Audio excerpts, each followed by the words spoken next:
లేవియాకాండము 12వ అధ్యాయము.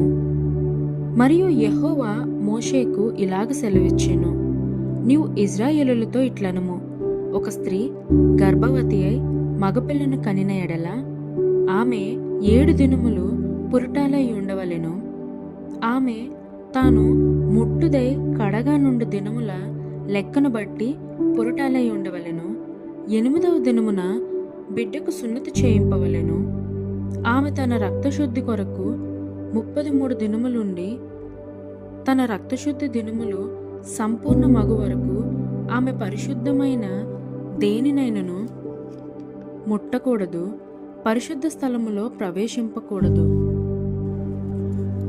ఆమె ఆడపిల్లను కనిన ఎడల ఆమె తాను కడగా ఉండునప్పటి వలె 2 వారములు పురుటాలై ఉండవలెను. ఆమె తన రక్తశుద్ధి కొరకు 66 దినములు కడగా ఉండవలెను.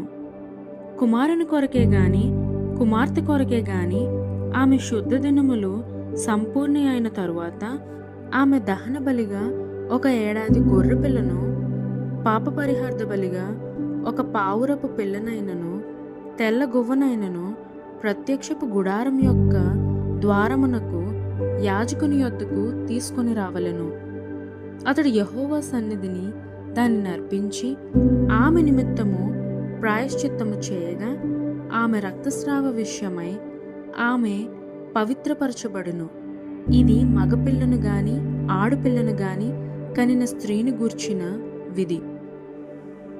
ఆమె గొర్రెపిల్లను తేజాలని ఎడల ఆమె 2 తెల్ల గువ్వలనైనను 2 పావురపు పిల్లలనైనను దహన బలిగా ఒకదానిని, పాప పరిహార్థ బలిగా ఒకదానిని తీసుకొని రావలెను.